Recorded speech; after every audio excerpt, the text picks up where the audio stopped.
France, July 1944. The dawn mist still clings to the hedgerows of Normandy. German infantrymen crouch in foxholes, their rifles damp with dew.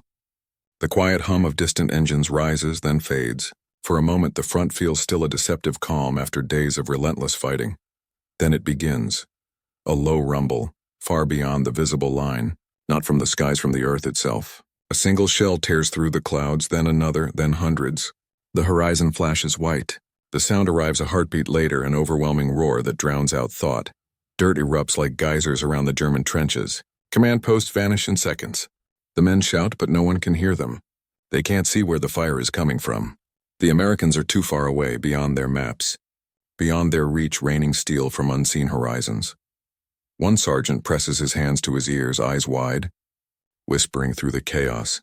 Sie schießen aus dem Nichts. They're firing from nothing. The German front shatters. Not from what they see, but from what they cannot.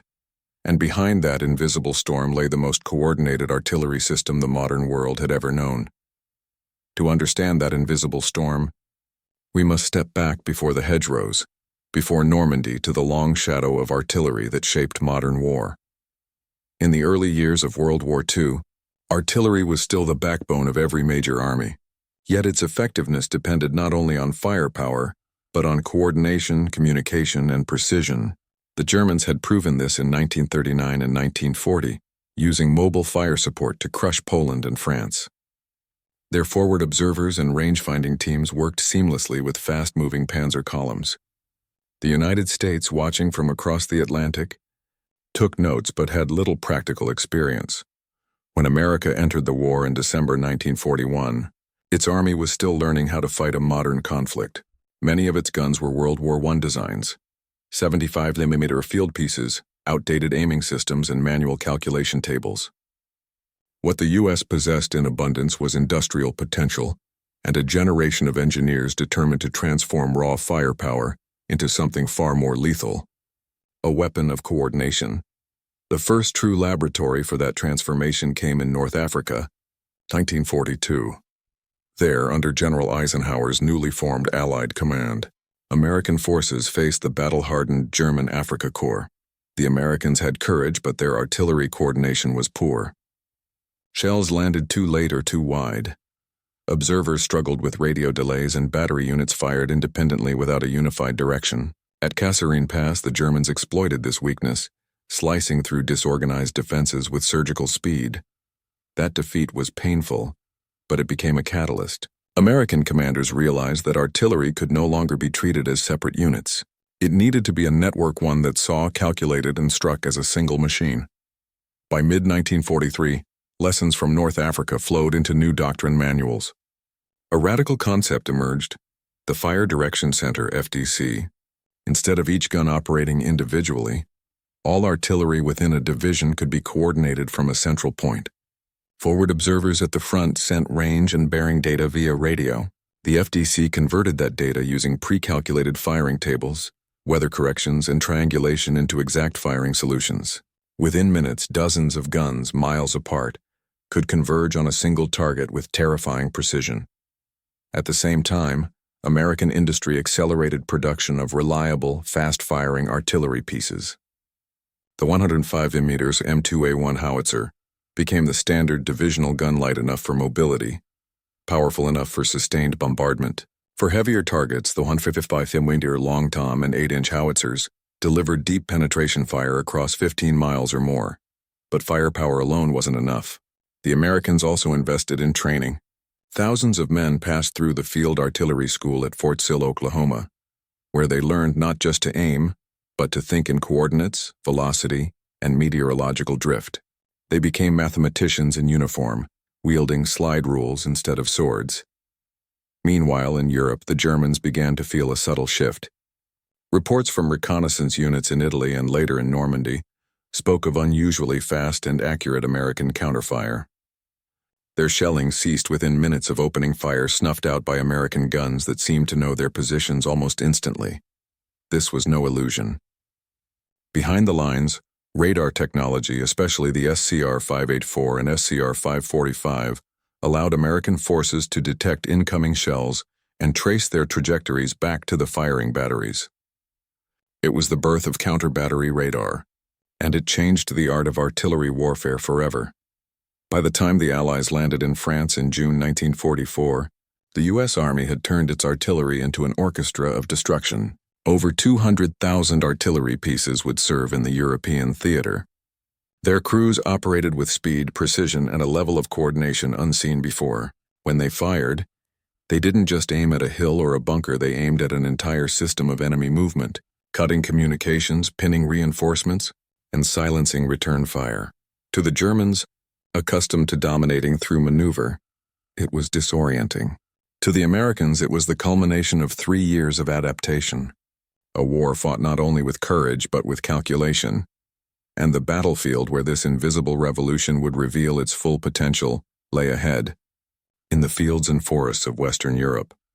By the summer of 1944, the transformation of American artillery was complete. What had begun as scattered, outdated gun units had evolved into the most flexible and integrated fire support system the world had ever seen. Every division that landed in France carried this new capability with it. Each infantry regiment had its own artillery battalion, ready to answer within minutes. Above them, corps and army-level artillery, massive concentrations of 155 mm and 8-inch guns waited in depth, able to reinforce any sector in need. This hierarchy formed a layered web of firepower that could strike anywhere, anytime, without warning. What made it unstoppable was communication. American artillery operated through a network of radios, telephones, and signal lines stretching from the frontline observers to the rear command posts. At the tip of this system were forward observers, FOs, small teams of men who crept as close to the fighting as possible, sometimes even within a few hundred yards of enemy positions. They carried radios, binoculars, and rangefinders, calling in coordinates while shells thundered overhead. The system worked because it combined initiative with mathematics. An FO didn't need to wait for headquarters approval.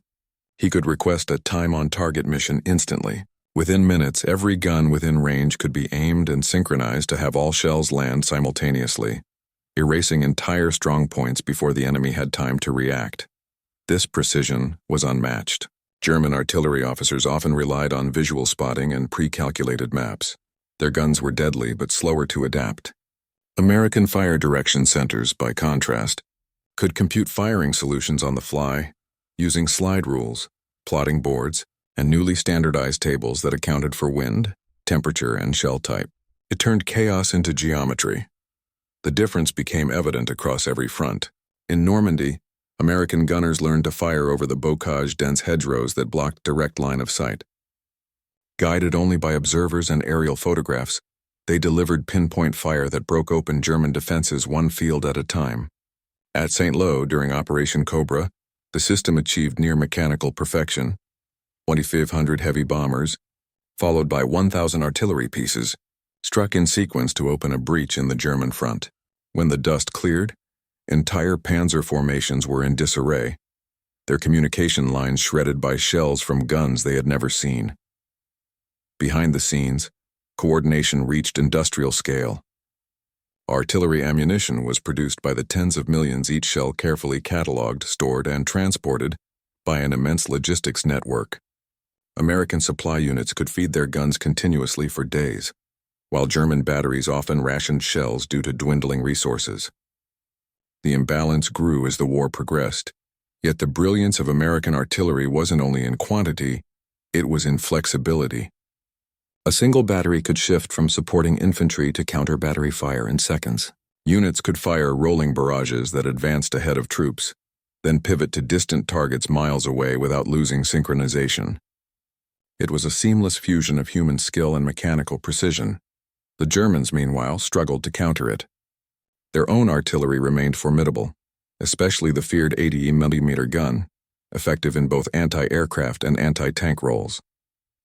But their system was decentralized, often limited by poor radio communication and shortages of vehicles and fuel. When American guns opened fire, the Germans could rarely locate their origin before the next salvo struck. Reports from frontline German officers in Normandy and later in the Ardennes described the same phenomenon again and again. Fire from invisible batteries, instant concentration of shells, complete disruption of our movements. To the Americans, it became a source of confidence. Soldiers learned to trust that when they called for fire, it would come fast and accurate. Generals learned to maneuver with the certainty that any resistance could be flattened before their advance. And as the war moved deeper into Europe, this system would not only destroy German defenses, it would break their sense of control. Because what the Germans faced from that moment on was no longer just the U.S. Army artillery, was an invisible machine of coordination, mathematics, and relentless precision, reaching across horizons they could not see. And soon, it would reveal its full fury on the battlefields that defined the final push to victory. American field commanders came to see artillery as the core of the battlefield, not merely a support branch. Every advance, every defensive stand was anchored by calculated barrages. The tactical philosophy was simple. Artillery wins ground before infantry ever sets foot on it. At the platoon level, infantry officers were trained to communicate directly with supporting batteries. Fire missions were standardized, coded, and executed in minutes. This meant that small units could summon the destructive weight of dozens of guns without waiting for lengthy approval chains. A single forward observer, crouched in the rubble of a French village, could call coordinates through his SCR 300 radio. Within moments, his message would reach a fire direction center miles away, where teams of clerks calculated range and bearing. The data rippled outward, relayed to gun crews scattered across hedgerows and orchards. Then came the fire for effect, a perfectly timed, concentrated storm of steel. This system allowed American units to move dynamically, using artillery as both shield and sword. When pinned, they called for smoke or high explosive to break contact. When advancing, rolling barrages marched forward at 100-yard intervals, allowing troops to follow close behind. It was a synchronized dance of movement and mathematics, one that shattered German expectations of static warfare. Even more revolutionary was mass concentration. If an American division faced heavy resistance, neighboring divisions could lend their guns. Dozens of battalions could focus on a single grid square, turning a mile of enemy line into craters in less than 5 minutes. The Germans had no equivalent system. Their fire missions were usually restricted to local batteries with limited coordination.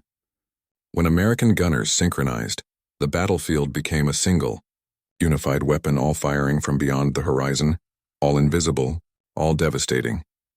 Behind every thunderous barrage lay a quiet revolution in technology. American artillery precision was not a product of luck. It was built on the marriage of engineering and mathematics. The Fire Direction Center, developed in 1943, represented one of the war's greatest unsung innovations. It allowed officers to centralize targeting data, coordinate multiple batteries, and correct trajectories with astonishing speed. The backbone of this system was standardization. Every artillery piece, from the light 105mm to the massive 200 mm howitzer, used unified firing tables. Range corrections for temperature, barrel wear, and propellant charge were already calculated. Crews no longer had to guess or improvise, they operated like engineers executing an equation. This precision was enhanced by communications.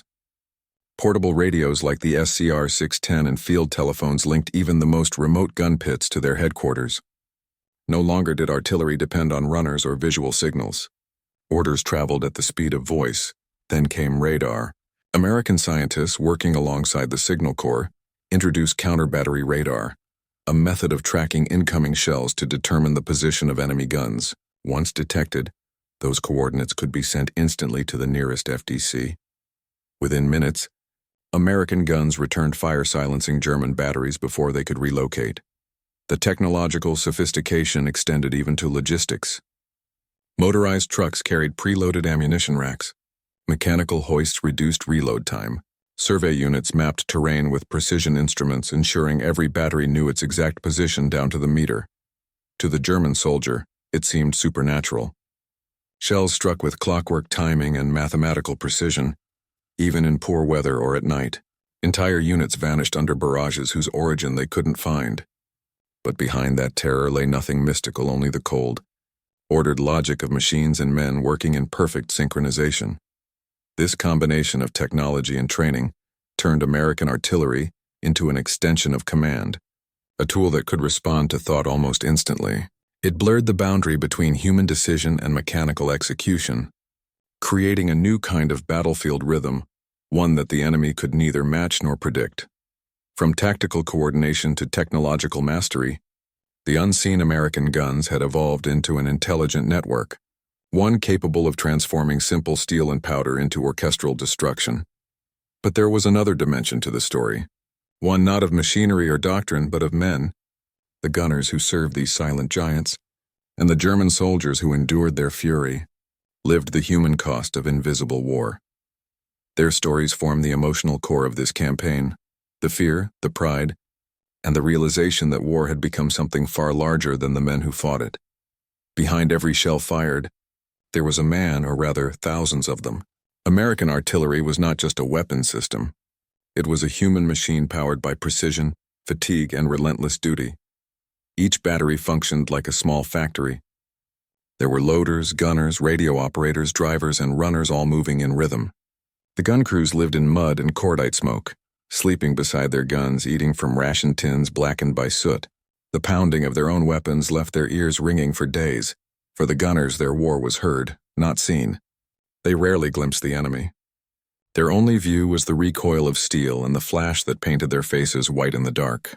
They knew their rounds landed miles away, yet each order carried weight, the knowledge that every shell meant lives altered or ended beyond the horizon. A corporal from the 2nd Armored Division later recalled, "We fired until our barrels smoked red. You didn't see the Germans. You just saw the grid numbers. You just fired, corrected, and fired again." That disconnection, fighting through mathematics instead of sight, created a strange duality. The gunners were both detached and deeply burdened. They fought wars they could not see, destroying positions they would never walk through. Yet in moments of chaos, their skill saved countless comrades. When infantrymen radioed for support under enemy machine gun fire, those unseen gunners became their lifeline. Across the front, infantrymen referred to them as the boys behind the hill. To every American soldier pinned in a field, the whistle of incoming friendly shells was more than a sound. It was a promise that they were not alone. On the other side, German survivors spoke of the terror it brought, the sudden invisible deluge, the feeling of helplessness. A sergeant of the 372nd Infantry Division described how entire platoons vanished before they ever saw the Americans who attacked them. The shells fell without warning they never missed. It was like the earth itself had turned against us. War had become faceless, and the horizon was no longer safe. If American artillery was a machine, its architects were visionaries, men who saw beyond individual guns and into the realm of coordination and command. Among them stood General Leslie J. McNair, commander of Army Ground Forces. McNair was not a battlefield celebrity, but his influence shaped everything that followed. He believed artillery should dominate the battlefield through speed, accuracy, and flexibility. His doctrine emphasized centralized control with decentralized execution, an idea that allowed local commanders to act quickly while maintaining overall harmony. Under his guidance, training at Fort Sill became rigorous and scientific. Officers studied meteorology, trigonometry, and topography. They drilled not only in firing procedures but in mental agility, the ability to compute firing data under pressure, to think faster than the enemy could move. Then came the field commanders Patton, Hodges, Bradley, each with their own philosophy of firepower. Patton, always aggressive, used artillery as an extension of maneuver.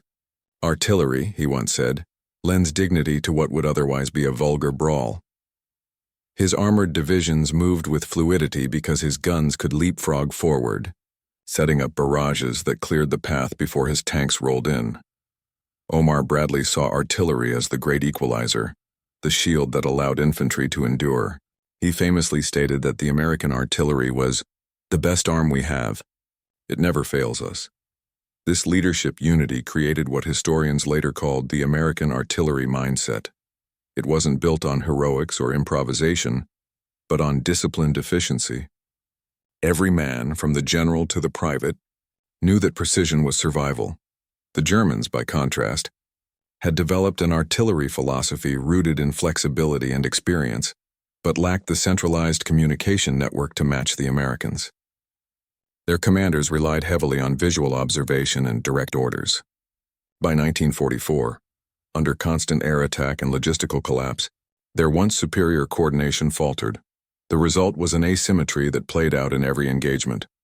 American guns struck faster, farther, and more decisively. The enemy could only react and never anticipate. The German army had faced formidable opponents before: French fortresses, Soviet artillery, British naval bombardments, but nothing prepared them for the sustained precision of American firepower in 1944. At first, German intelligence underestimated the scale of U.S. artillery coordination. Reports described dispersed gun groups and sporadic shelling. But by midsummer, frontline commanders were sending increasingly alarmed messages. One Wehrmacht report from the 352nd Infantry Division, dated July 26, 1944, noted, "Enemy fire concentration is instantaneous. Counter-battery is almost immediate.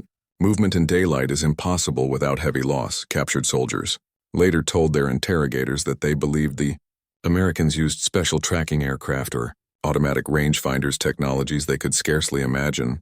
In truth, it was human coordination amplified by radio and calculation. This misunderstanding added to the psychological weight. German soldiers began referring to American artillery as Gespensterfeuer, ghost fire. It seemed to appear and vanish with no warning, as if the landscape itself were armed. Entire units were pinned for hours, unable to move or even communicate. A German captain near St. Lo recalled, "You dug deeper, but the shells found you anyway." They always knew. The toll wasn't only physical, it was mental. Constant bombardment broke morale faster than bullets could. The sound, the shockwave, the never-ending unpredictability gnawed at discipline. For many, surrender became not a failure of courage, but a relief from the invisible thunder that stalked them day and night. By late 1944, American artillery had become more than a weapon. It was a psychological presence unseen, unstoppable, and deeply feared. Through tactics, technology, leadership, and fear, one truth had become clear. The battlefield no longer belonged to those who could see the enemy. It belonged to those who could calculate him, and soon, that calculation would reach its most devastating crescendo in the moment when American guns would rewrite the fate of entire divisions in a single afternoon. Operation Cobra, July 25, 1944. The breakthrough at St. Lo was supposed to be the turning point of the Normandy campaign.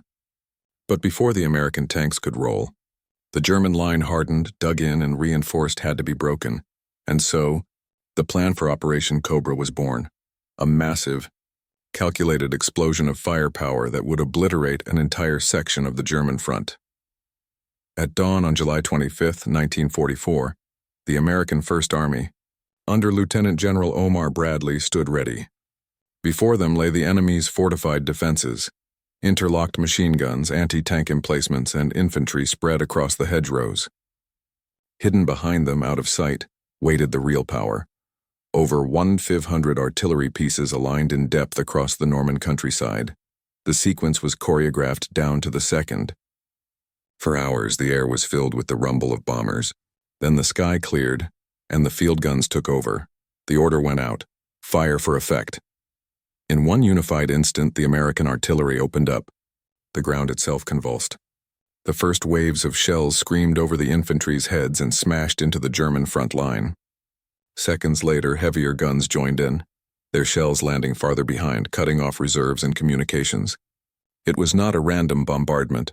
It was geometry in motion, an invisible curtain advancing yard by yard.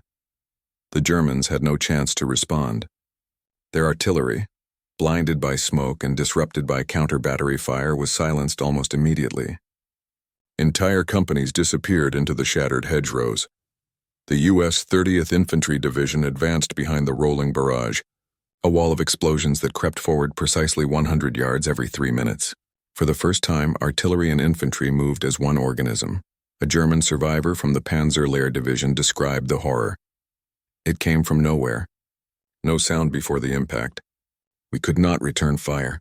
It was as if the air itself had turned to iron. For the Americans, this was the triumph of planning and precision. For the Germans, it was chaos incarnate. By midday, American forces had shattered a 5-mile section of the German line. Roads that had been impenetrable for weeks now lay open. Tank columns roared forward, engines growling through clouds of dust and smoke. Behind them, the guns did not rest. They adjusted, shifted, and struck deeper. The result was devastating. Within 48 hours, German defenses west of St. Lo collapsed entirely. By the end of the week, Allied forces had advanced over 20 miles, a breakthrough that transformed the Normandy front into a battlefield of pursuit rather than stalemate. This was the climactic proof of American artillery's supremacy. The unseen guns had not only opened the door to victory in France, they had redefined how modern warfare would be fought. But the story didn't end there. The most brutal test of this invisible firepower lay ahead: a winter siege in the Ardennes, where the Americans would be outnumbered, surrounded and frozen, yet still command the thunder. The German high command would soon learn that even in retreat and desperation, the American artillery could summon storms from horizons the enemy could no longer reach. The Battle of the Bulge, December 1944 winter, fell hard across the Ardennes. Snow blanketed the forests, muffling every sound but the wind. For weeks, the American front seemed quiet, too quiet. Soldiers huddled in foxholes, unaware that deep within the fog, an enormous German counteroffensive was forming. On December 16, 1944, the stillness shattered. Over 200,000 German troops and nearly 1,000 tanks struck the thinly held American lines. The offensive, Hitler's last gamble, aimed to split the Allied front, seize Antwerp, and force a negotiated peace. The U.S. forces were caught off guard. Entire divisions were pushed back. Roads jammed with retreating vehicles. Units were cut off. Communication lines severed. For a brief moment, the Germans believed they had regained the momentum lost since Normandy. But then, from behind snow-covered ridges and forest clearings, the Americans answered not with tanks, not with air power, but with artillery, the weather-grounded Allied aircraft, leaving only one weapon still able to reach across the frozen horizon: the guns. Throughout the Ardennes, American artillerymen fought a cold and invisible war. They dug through ice to unearth frozen guns. They fired until barrels cracked from the cold. Ammunition had to be thawed by campfires. Yet they did not stop. The fire direction centers adapted to chaos. Units that had lost radio contact relayed fire missions by field telephone and even runners. Batteries fired blind, guided only by map coordinates and rough estimates, yet their shells found the enemy with uncanny accuracy. At Bastogne, where the 101st Airborne Division was surrounded, artillery made the difference between survival and annihilation.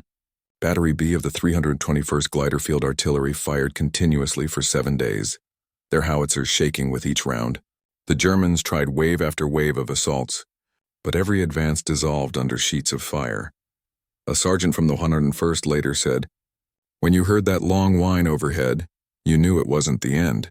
It was the beginning of hope." American artillery coordination became an improvisational genius. When some batteries ran out of shells, neighboring units shifted fire to cover them. When observation posts were lost, fire missions were plotted by instinct, calculation, and shared trust. The system, built in doctrine and tested in Normandy, proved flexible even in chaos. Meanwhile, the Germans suffered the inverse of their summer advantage. Their tanks advanced faster than their guns could support. Their supply convoys bogged down in snow and mud. Each time they massed in a village or along a road, unseen American guns opened fire, turning columns of armor into burning wrecks. By December 23rd, the skies cleared. Allied aircraft rejoined the battle, but the momentum had already shifted. The artillery had held the line. General George S. Patton's Third Army broke through to relieve Bastogne on December 26th. Patton later remarked that his guns had fired over 600,000 shells in that single winter month, more than in any comparable period of the war. His pride was not in tanks or speed, but in coordination. "Artillery," he said, "wins battles. My troops just move in afterward." In post-war interviews, captured German officers expressed astonishment at how fast and accurately the Americans could respond. One panzer commander admitted, "We could not stay anywhere more than 15 minutes. The shells always found us. It was like fighting a machine that never slept. That machine was no myth. It was the product of months of discipline, doctrine, and data-human precision disguised as thunder." When the Battle of the Bulge finally ended in January 1945, the cost was staggering: 19,000 Americans dead, 47,000 wounded. But the German army had been broken. Their reserves were spent, their armored divisions crippled. The offensive that Hitler hoped would save the Reich had instead burned it out in the snows of Belgium. In the aftermath, Allied commanders analyzed what had saved the front. Again and again, the reports returned to one conclusion. Without artillery, wrote General Eisenhower's staff, the Ardennes would have been lost. It was a victory born not of visibility, but of faith in unseen horizons. Men who never saw their enemy, yet shaped the fate of the war with mathematics, steel, and endurance. And as winter thawed into spring, those same guns turned east again toward the Rhine, toward Germany itself, ready to fire the final acts of a war that had begun years earlier, with lessons learned in failure and paid for in thunder. When the guns finally fell silent over Europe in May 1945, the sound that lingered longest in the memories of soldiers on both sides was not that of engines or rifles, but of artillery. It had been the war's constant heartbeat. From Tunisia to the Ardennes, it rumbled behind every advance, every defense, every moment of chaos or calm. By the end of World War II, the United States Army had fired more than 45 million artillery shells in the European theater alone, a scale of bombardment unmatched in human history. The statistics were staggering. During major operations, American divisions expended up to 25,000 shells per day. A single corps-level bombardment could consume more explosives than the entire German army had used in the opening of the 1939 invasion of Poland. But beyond the numbers lay an even greater achievement: organization. No other army on Earth had managed to combine mathematics, mass production, and communication into a single, coherent weapon. Post-war German analyses many compiled for Allied intelligence confirmed what their soldiers had felt firsthand. The Wehrmacht's report on U.S. artillery effectiveness, declassified years later, described it as technically superb, tactically fluid, and psychologically devastating. German officers noted how American units could shift fire between multiple targets in seconds and maintain a continuous curtain of explosions without pause. One colonel wrote, "Their artillery was omnipresent. We never understood how they managed it. The secret had not been a mystery. It had been efficiency." While the German army still relied on manual calculations and decentralized command, the Americans operated a fully integrated network of observation, communication, and computation. It was the world's first practical demonstration of networked warfare. Yet victory came at immense cost. The human toll among artillerymen was heavy. Though their guns sat behind the front, they were constant targets for counter-battery fire and Luftwaffe strafing runs. They worked in shifts around the clock, often sleeping beside their weapons, their nerves frayed by the unending rhythm of fire missions. The logistical challenge of feeding this firepower was monumental. Each 105mm round weighed 33 pounds. A 155mm shell, nearly 100. Every barrage demanded convoys of trucks, trains, and ships, the arteries of a vast supply system stretching back across the Atlantic. It was this industrial might, as much as battlefield courage, that made such artillery warfare possible.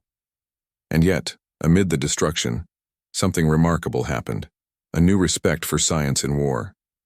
Soldiers who had once seen artillery as a brute force began to view it as a discipline, part engineering, part art. The same men who plotted coordinates in rain-soaked notebooks would later teach at universities or work in industry, carrying lessons from the battlefield into the emerging world of post-war technology. By war's end, American generals openly acknowledged that artillery had been the decisive arm of the European campaign. The infantry might hold ground, the tanks might spearhead assaults, but it was the guns that shaped every victory before it began. General Eisenhower later reflected, "When the full story of the war in Europe is told, it will be the story of the American artillery." In the ruins of Germany, even captured officers conceded that the Allies' invisible barrages had broken their army's spirit long before Berlin fell. As one former Wehrmacht major summarized to U.S. interrogators in 1946, "Your infantry we could fight, your tanks we could destroy, but with your artillery we could never escape it." The war had proven a new kind of supremacy, one where visibility no longer determined dominance. The American soldier behind the hill, unseen and often uncelebrated, had wielded the power to shape battles without ever crossing the line of sight. But the echoes of that thunder would not fade with the war's end. They would follow humanity into its next conflicts, reshaping doctrines, redefining technology, and redrawing the very boundaries of the modern battlefield. When the guns of Europe cooled, the world took stock of what the United States had achieved and what it had unleashed. The victory had been won not through sheer manpower or even armored might, but through a system of coordination so advanced that it would influence military doctrine for decades to come. In the months after Germany's surrender, Allied analysts and observers from Britain, France, and even the Soviet Union studied the American artillery system with awe. They found that what appeared to be a simple act calling for fire was supported by a hidden network of communications, logistics, and mathematics that stretched from the forward foxhole all the way to Washington's war factories. It was the first truly industrialized application of precision warfare.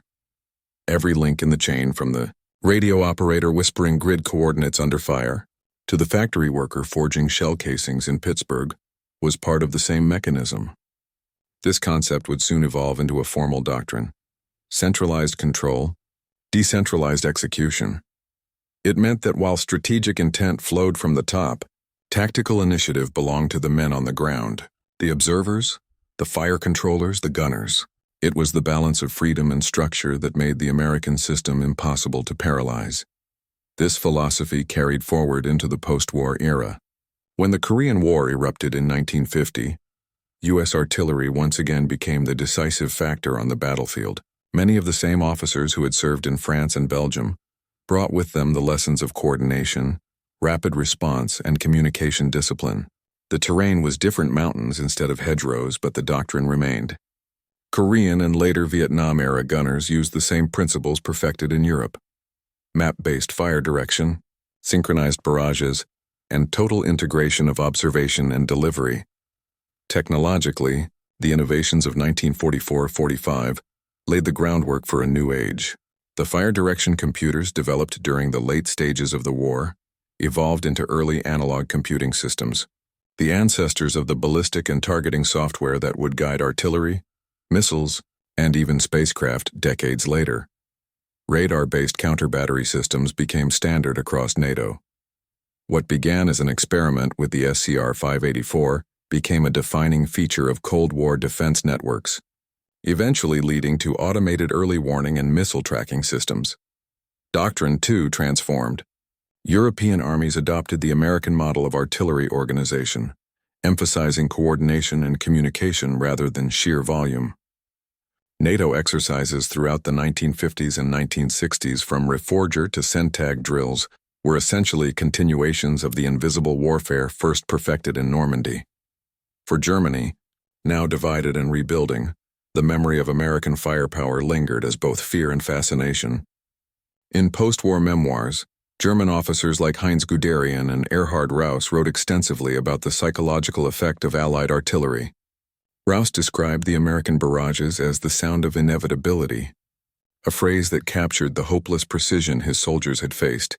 Even Soviet observers, though cautious in their praise, privately acknowledged that American gunnery had achieved levels of coordination they themselves had only reached through overwhelming numbers, the invisible horizons that terrified German troops in 1944 became the blueprint for the modern age of warfare, where intelligence, speed, and communication meant more than proximity or sight. And yet, beneath all the steel and data, the human core remained unchanged. The artillerymen who served in Europe returned home with stories not of glory, but of endurance. Many spoke of the weight of responsibility of firing hundreds of shells at coordinates they would never see, of fighting wars through mathematics rather than eyes. Their battles were not fought face to face, but through equations, noise, and trembling earth. Decades later, historians and soldiers alike would look back on them with a quiet reverence. They were the invisible warriors, men who turned calculation into courage, who wielded thunder without seeing its light. As new wars dawned and technology advanced, the lessons of those unseen horizons endured. From the radar-guided batteries of the Cold War to the precision strikes of the 21st century, their legacy lived on in every weapon that reached beyond the line of sight. Because long before satellites, drones, or guided missiles, it was in the fields of France and the snow of the Ardennes that the modern age of invisible warfare was born. The story of American artillery in World War II is not one of spectacle. It is one of precision, discipline, and unseen strength. It is the story of men who fought wars through calculation, of a nation that turned science into survival, and of an enemy undone not by what it could see, but by what it could not. In the chaos of battle, the thunder of guns became something more than destruction. It was coordination, communication, and trust, a living chain stretching from the observer's whisper in a crater to the roar of a 150mm howitzer miles behind. Each link in that chain held because it was built on something rare: unity of purpose. That was the true power of the unseen horizons. Not just the range of the guns, but the reach of an idea that war could be mastered through knowledge, preparation, and the courage to trust the invisible. The Germans called it Gespensterfeuer, ghost fire. To them it was terror without a face, but to the Americans it was a symphony of order in the midst of chaos. Proof that control could emerge even in the storm. In the years that followed, as new technologies rose and the battlefields of the future took shape, the lesson endured. Firepower alone does not win wars, coordination does. The unseen hand that links information, command, and courage remains the true weapon of victory. Today, when artillery shells are replaced by missiles and drones, and when targets are struck from continents away, we can trace that lineage back to the fields of Normandy and the forests of the Ardennes, where men once fired into the unknown and shaped history through precision alone. Because in the end, the story of those unseen horizons is not just about the thunder of war. It's about the silence after it, the silence that follows when the guns fall still, and a generation looks back across the fields it once shook and realizes what it built: a new kind of power, a new kind of warfare, and a reminder that the mightiest weapons are often the ones no one ever sees.